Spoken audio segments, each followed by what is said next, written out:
Okay, let's see if we can get this going here. Color Computer 3, Palette Automation, the Basics plus plus, Lesson 15, Part C.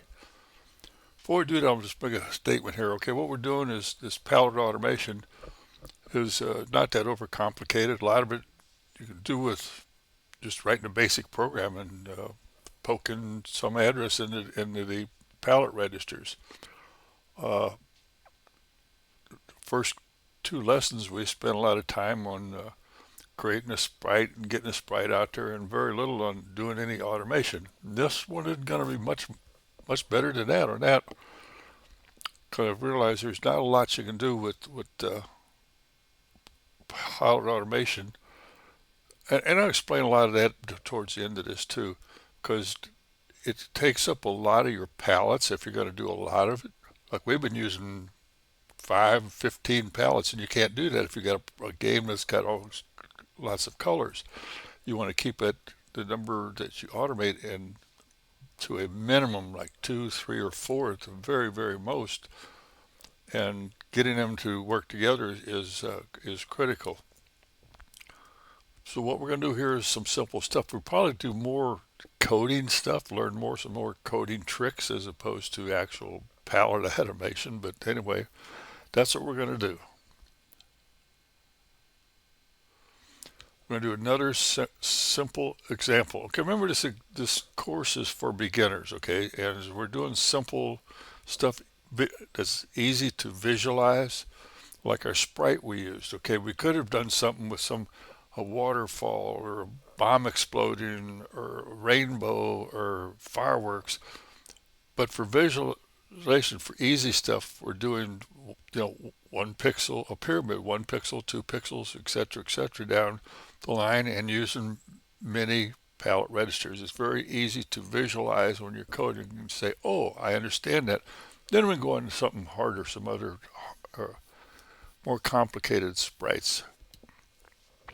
So we're going to use two sprites, and all we did was take the original sprite that we used in parts A and B, flipped it 180, and we have the same pyramid upside down. So this 1 pixel up on top, this little green pixel, used palette register 1, and it used the one over here. The one at the bottom uses 1.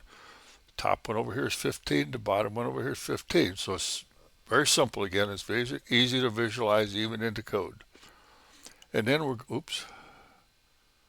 going to use, from the keyboard, we're going to type in here 1 through 9 or A through F. That's our 15 palette registers. Remember, we're not going to change 0. That's our background color. We want to change 1 through 9 and A through F. So that'd be 1 through 15 that we want to change. We'll get on the keyboard, we'll change them. An R will restore the palette, and a Q to quit, just like we've done in the past. So let's take a look and see what that would look like. Find my, here we go. I've already got part C loaded up, so I'll just execute it. Again, this is nothing exciting to see. We just put a lot more of them on the screen. And let me bring up the magnifier here. I got this here one side by side, so it's easier to visualize. So if I type in a 1, okay, you'll notice the single, oh, I didn't mean to move that. The single pixel on both of them, one's at the bottom, one's at the top, is 1. That's all it's changed. If I do a 2, the second one, or if I do an F, the 2 on the bottom and the top ones do, or 8, both of the center ones do. So 1 through 9 and 8F, or R will refresh it. And that's all we're doing. No automation there, but just more coding techniques that you can use. And get rid of that, and we'll do a Q to quit. Okay, let's look at some code then. All right, if you've been sticking with this, if you haven't been bored to death, A and B were the same, and C is the same. All this is the same. All it is the same all the way down through it, including clear screen. Everything above there is exactly the same. I didn't change one thing. So here we are. We've cleared our screen, and we've got And from here on down, we got a few changes. This part here looks the same. We load U up with the address of our sprite, point to a place on the screen, which we use 3030, and we branch to display it on the screen. That's the same also. Then we're going to put it on a few more places, like another 5 or 6 places on the screen. The same thing, just random addresses. And here you notice instead of being less 15, it's less 15C. That's the upside down sprite. And we'll place it 5 or so times on the screen in random places. Till we get down to our main loop. Excuse me. We'll do a get character from the keyboard. We'll sit here and loop until we get something. We'll check to see if it's a Q to quit. Check to see if it's an R to restore the palette. If not, if we get a key, we'll follow through and figure out what that key is. It could be anything. It could be a 1, it could be a W, it could be an up arrow, but whatever it is, we're going to store it in a place called temp. We're going to store that ASCII character. For our example, we're going to use a 1. 1, which an ASCII character is a hex 31. A hex, an A would be a hex 41. Likewise, an F would be a hex 46. But we're going to store that one character. So we're going to load X with the address of that field called temp. And our note says point to a string. It's a string. It's a null terminated string. It's only one character, but it's still a string. And we branch to a routine called hex in and convert to a 1 through F. So let's take a look at that. That is something we're adding here. And this has really nothing to do with the palette automation, but it's got some code we haven't used before. Hex in, input register X pointing to the string. Output register D will have the hex result.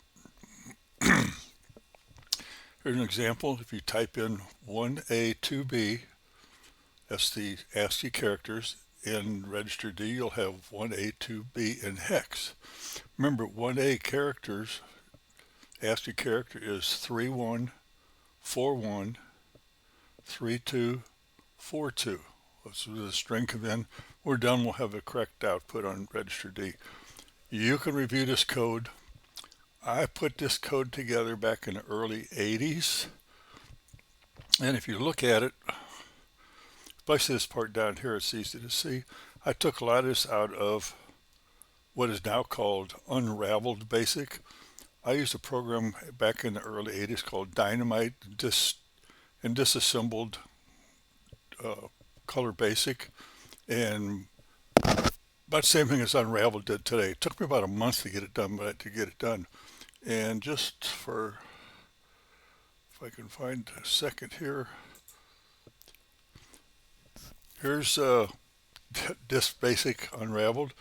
And if you look at sections like this here, set carry if not uppercase, okay, that code there, and then all this code up in here, I took what the best parts of all that was, and you'll see the same code over here. What I did was I put all the labels into it and gutted out what I didn't need as far as basic did, like parentheses and stuff like that. So I redid the code and have been using it for, well, since the early 80s. And normally I just include it in my program, but I just copied it in here for you to use. So you can look at it and see what you think, but it's basically just how BASIC does conversion also. So let's go back up to where we were. Or somewhere's up here somewhere. Okay, so we went there and we're going to come back. If we typed in that character 31 is going to come back as 01. It's going to fall through here. We're going to compare what comes back to 01. If it's less than that, we'll go to the main loop and just get another character. If it's greater than F, we'll do the same thing. Remember, we're not changing palette register 0. We're just doing 1 through F. So if you typed in 1 through 9 or A through F, you'll get that result in here. Then we'll load up the palette registers, FFB0. We'll add B to X. Okay, in our example, B is going to have the 01 because that's what we typed in was a 1. We'll add that to FFB0 and end up with FFB1. So now we're pointing to register 1. And then we're going to load B with get whatever characters on the screen now. I'm sorry, whatever characters in the palette register now. We're going to complement it and store it back into the palettes at FFB1. And this, go back to the main loop, get another key and go through there. And if we anything from 1 through F is going to work until we quit. Okay, let's look at this. I'm calling this flip here, this complement. Okay, let's take a peek at what that does. Again, it's nothing to do with powdered automation. It's just some coding stuff that you can maybe use. Palette register 1, the default is, in our example here, is green or hex 1, 2. So 1, 2 is 0, 0, 1, 0, 0, 2, 0, or 1, 0, so it's just 2. We complement that. All the zeros go to ones and all the ones go to zeros. So that would end up with ED, 1110, 1101. Strip off the 2 higher order bits because the palette only takes 0 through 63. It only takes the lower 6 bits anyway. So once we do that, we end up with 2D, which is magenta. Okay, we store that back in, and now that palette register 1 has a magenta color in it. Come through again, you type in 1, take the 2D, you complement it, and you end up with D2, strip off the 2 outer bits, and you go back to 1, 2, which is green again. So the first time through, you complement it, you're going to get the magenta. The second time through, you get the green. And you really don't have to strip off the 2 bits. You can store the whole thing because the palette register only uses a lower 6 bits. It's just that's what it looks like when you actually do that. Okay, where do we go now? We did that. Oh no, we need to go back to the code. We've got one more thing to talk about in code. We're going to look at, here's our code that we use for part A and part B. We're looking at this part right in here where we're actually putting the sprite on the screen. U is pointing to, down here is pointing to this first FCB, this first byte here. Load it, bump the register, and store it on the screen, and bump the register, and go through this loop until we get to the end of this line, and go down to the next line, and go through that all 15 lines. Just bang it on the screen. We don't care what's on the screen. We're just overlaying it because we're not moving any sprites. We're not saving anything that was on the screen. We're just slamming it on the screen. Okay. And let's take a look here. So what that means is, here's our sprite, and above this there's a whole bunch of screen. To the left there's a bunch of screen, to a bunch of screen, bunch of screen. And we're looking at this code starting here. Okay, down through about there. It's the background color. Well, our background color is already on the screen. So the question is, do we want to store this on the screen if it's already on the screen? So we could say there's 7 bytes of background. 1 byte has 1 pixel in it, and then we got another 7 bytes that is nothing but background. On the next line, it's a little bit less, but it's still the same thing. We're putting background on background. So could we save some time? Okay. Let's go back and take a look. So here again, what we did, we just take it and slam it in. Could we just come down through here, and if it's the same as the background color, do nothing, and then when it gets here, do something. Okay, that's what we did at A and B. Now here's C. We can go down here to our loop, which is right here. Again, in both cases, this is the same code as before. Just load A with U, and we're going to do something different. Okay, load A with U, and then we're going to compare it to the background color. If it's equal, skip over that, bump the address, deck B, and go through the loop again. If it's different, we'll store the different one in X, bump the address, and go through the loop again. Okay, that sounds like we're not putting that stuff on the screen as we go along. Well, let's look at it though. Look at some cycle counts.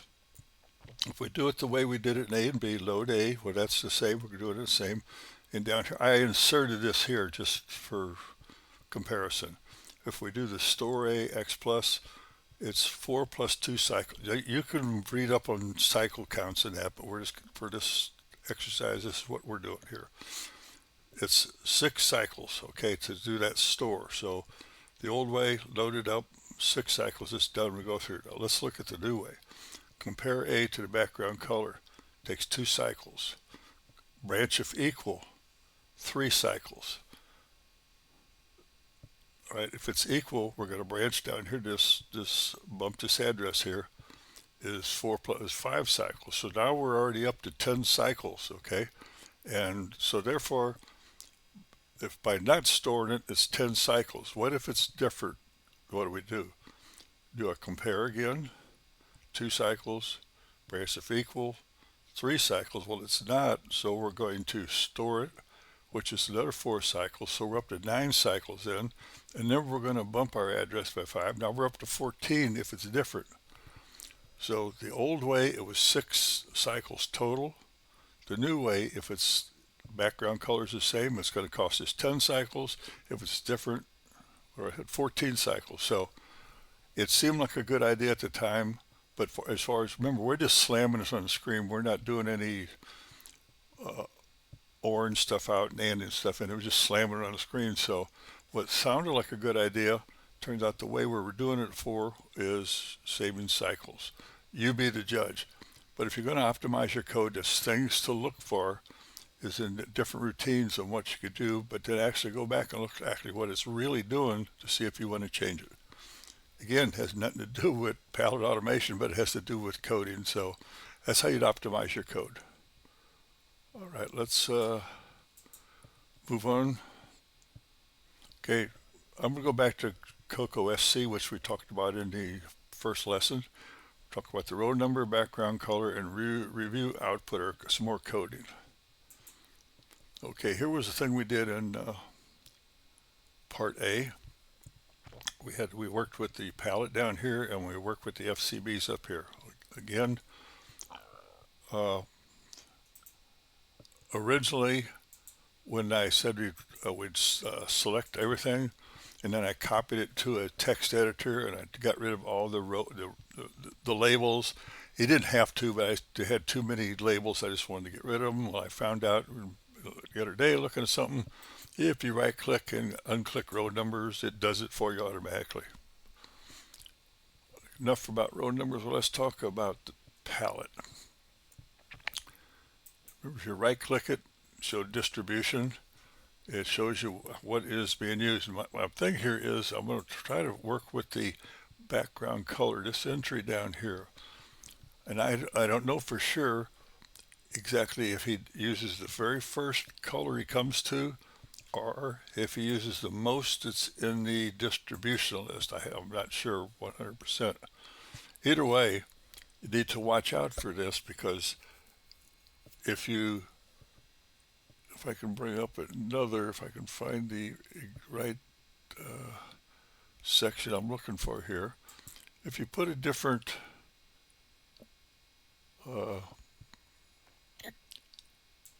there we go. Put something in like that, the very first color he comes to is this light blue. Our background color is over here. And he's saying the background color is 0. Well, is it because that's the first color he come to? Or is it because that's the most in the distribution list? I don't know. You just have to watch out for it, because if you did that and you compiled this code and used it the way we were, okay, you have your background as the light blue. How you fix that, you change this down here, you put this as a 1, and in the code it will use it. But when in your palette, your background color is now 1 instead of 0, so you just need to watch out for that. Another example would be something like that, okay? It also shows up as the background as the very first color comes to. Again, I don't know for sure. I'll let you be the judge on that. So go back to our original one and look at something else. Let's look at the code that's down here. Remember, this was for beginners, and to go easy, we did everything with an easy pyramid, had legs, And our FCBs up here were easy to look at and all matched up together. It was a very visual for the lesson. Now, the way we put it on the screen, we looked at it, it was quick and dirty, but is that the fastest way? Don't know. So let's take a look at the code that this program generates. Out here in the middle, it's got, oh, I need to show you one other thing that you need to know, and you might already know this, is in this here, over here in the right hand here, you, right there, up in the corner, you type what size screen you want.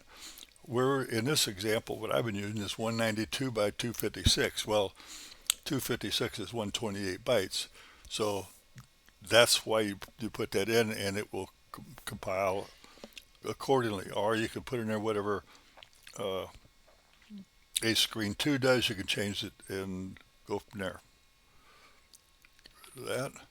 Now, so down here's in the middle, it's got how do you want to compile this, what kind of code you want. You can do stack blast, or you can do indexed using add b to x or LEAU.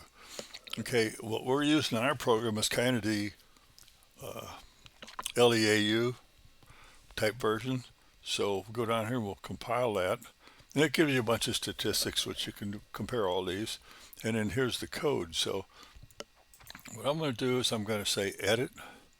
And on this first, I'm going to say edit full test code. Now this code here is what that program generates for you. And if you press the test button on the previous screen, that's what it will compile this code and send it over to VCC if you select. Or you could take this code here and copy it and compile it. It will come up and it works. So we're looking at how this code compares to what we were doing in our code. We got some equates. The screen starts at 6,000 through 9F. Remember, in our code, we were using 2,000 to 7FFF, so they're just using a different address. Putting their code at E00 like we did to start the program, disable interrupts, move the stack, and high-speed poke. Same thing we did. Here's all the optional graphic things that they put out in their code. And if we're using 256 192 by 16, which is this one here, you'll find it that 1A. And in our code, we also use that 1A we put into our routine over there to set the MMU correctly. And we come down here and we had that routine, that IM text or IM graphics code where you branch that routine and put it, stored all them things in MMU. This is doing the same thing here, but it's just got on each line. And here's that 1A, storing it in there, selecting task 1 like we did. The screen offset address is saying it's at C000, which we did too in ours. And here he's moving the graphic screens. Remember our screen blocks 30, 31, 32, 33. He's moving them down or addressed them in lower memory down at 6,000. We did ours at 2,000, but it's the same effect. And here he's copying the palette registers in from B00 up to C00. So he's putting all 16, and way down here, here's the palette. If you look at that, it's the same colors that we used in ours. So it's almost identical to what, probably other ways to do it, but it's kind of the best way to do it. And then jumps clear screen like we did. And so down here, we're still the same. And here he's loading up U, because remember we selected the U method. And he's using HC38. Okay, in our example, we were loading up X with 3030. So this HC38 is down around the middle of the screen. We just come up with a number we put in there. Jump sprite. We did a branch subroutine to display something less than 15, I believe. Okay, and if you're looking at stuff too, like here, his clear screen is very similar to ours. Here's that counts again, and here is his routine to put this on the screen. This is where ours is completely different. Remember, we were just going 1 byte at a time across the row, just slamming them on the screen. Very first thing he does is, because he's looking at this internally as he's building this code, okay, he's doing that compare the background color. Okay, well, there's no sense doing anything with it. Let's just skip over it. So he wants to skip over 7 bytes. Then he's going to load what's on the screen. He's going to mask out because it's 2 pixels per byte, and we only got 1 pixel changed. So he's going to mask out one, and he's going in that one. Because remember, the very first line we had just a all background, and the one had a 1 0 in there, and he's going to store it back. Take a quick look at what that actually means.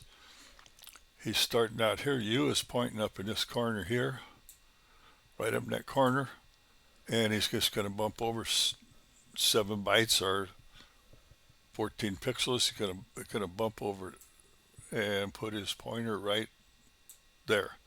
So he's not even going to, he's comparing them internally in this offline program and says, heck with it, I don't have to worry about is it slower or faster. I'm not even going to use them. I'm just going to start right over here. He's going to mask out stuff in this byte, put the second byte, he's going to put the one in this byte and then store it. And then we'll look at the code. The next thing he's going to do is bump down to the next line. He's going to ignore all that stuff because it's background color. We won't have to even look at it. Okay, he's going to LAU come down 127 bytes. Load that up. Mask out the 1 byte and put the B in there, and then store D. So let's look at that. So when we got done over here on the first time, he was sitting at this byte right there. And he stored it. Now he's going to say come down 127. Okay.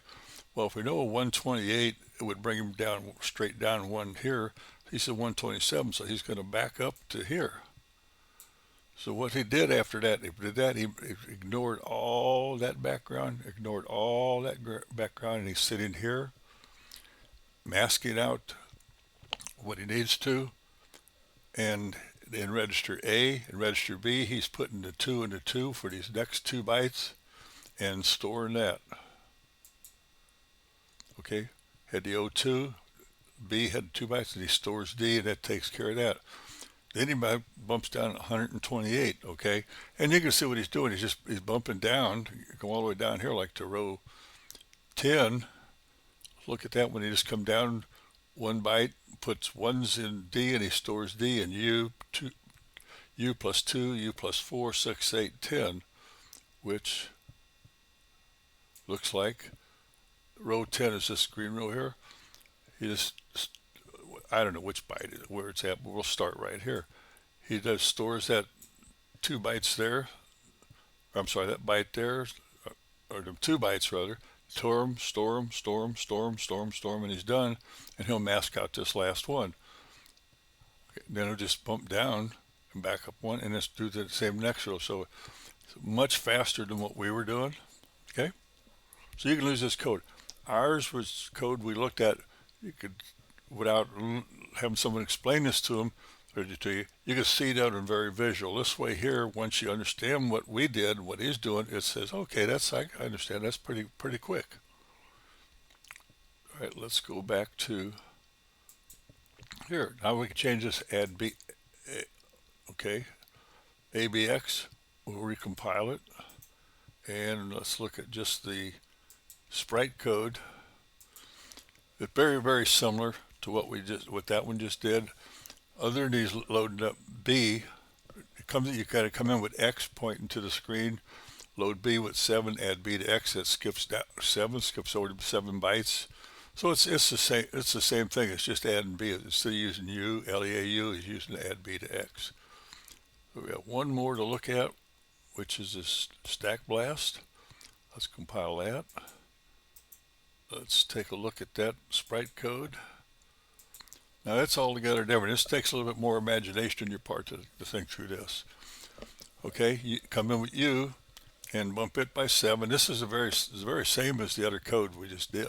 Okay, it's the very same thing. Row 2 is pretty much exactly the same thing, looking the same. And now we come down here, and the next thing you know, he bumps it by 129 instead of the 128 or 120. And then down here you see 130, 131. So but he's loading this up, and then he's storing it on a -1. So it's a little bit different. And down here he's doing a push. So let's kind of take a gander at that. With a push, you're doing a push U, okay? And what that does is he's loading up push is faster than a store. That's why it's blasting, okay? But remember when you do a push, you decrement the counter. So if you're sitting, let's take this here for next. If you're sitting there and you say push, it goes this way. Oops, I get it goes down this way. So okay, so to get to your next row, you got to go back up here. You got to back up and then come this way to push down. You got to back up, push, come down. Okay, so it's kind of different. It's the same. Huh, it's different, but it's the same. If that sounds good. So like here, loading up 130, load up all these fours, then minus U. He masks that one out, and then he does pushes two registers X and D. So if you visualize it, it goes downhill, downhill. For the next one, you got to go back up. I don't know. I don't think I'm doing a very good job of explaining it, but if you're here and you push, you go down, you go down, you go down, and you end up right here after you did your last push here at this square here. If I could get it highlighted. After you did all your pushes, well, the next place you want to go is back up here. So you come down to 128, and then you got to back up 1, 2, 3, 4, 5. So instead of 128, you got to do 133. And that's what you're doing. You're just backing up, and then you load up 2 or 3 registers and do push, push, push, which is faster in stores. Look at the code, and hopefully that when you look at it, you'll see. When you get down here towards the end, like look at it, or here, it's loading up. He's masking out that one bit, and he's loading Y, loading X, loading B, and AS has that one other one in it, so he's looking, and he's pushing YXD, YXB, so he's actually doing 2, 4, 6, and that, okay, 6 or with that push, and 5 with that push. Down here on this one here, this last one, I noticed he's doing YXD, YXD. So he's doing 6 pushes, which is very, very fast. Okay, so 2 bytes, 2 bytes, 2 bytes, 2 bytes, 2 bytes, 2 bytes. So that's 2, 4, 6, 12. Doing 12 of them within that 2 instructions, very fast. Okay, enough about the code. Okay,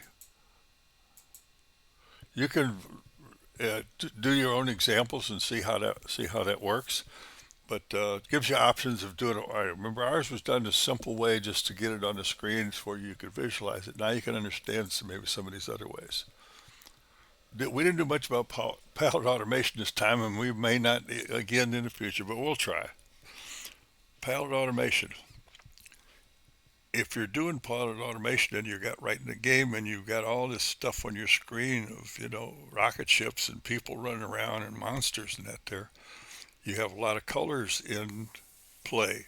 So you don't want to use too many for your automation. So I'd say very, very 4 at the max. You try to get it in 2 or 3. So 4 at the very, very max. If you're going to use them all, like for an intro screen or some kind of a demo, like an intro screen was if you had a screen was up there and had all sorts of lettering on it, like palette animation, and each letter was a different color, and then you could cycle them and change it and all over the screen or stuff like that, or like this demo here. We'll click on that. Okay, that's the one I did. Okay, it's one square, one sprite, each with 15 different colors. Okay, and it's taking them off the screen and putting them back on. Okay, so that's enough. If we go, we will go to part D, basic plus plus plus, and we will look at them squares. We'll put 48 of them on the screen, and we'll cycle some automation through that. Again, automation is not that complicated. Once you see the sample stuff we did, it's very simple. You can do the same thing with a basic program. Just do the palette command or else do a poke. For palette 1, you poke at ampersand HFFB1, poke whatever color you want, and you just go do it in basic. But if you've got an assembly language program and you want to do that, this will help you get there. So hopefully some of this stuff has rubbed off on how to do things with different things with code. And I thought this would be a lot shorter, but it turned out it's long again. And part D, which is going to look at these, I promise it will be much, much shorter. If we go to E, we'll do something more exciting with automation, like a fireworks explosion or something like that if we go to a party. Anyway, that's it for this one here. Thanks for listening. We're done.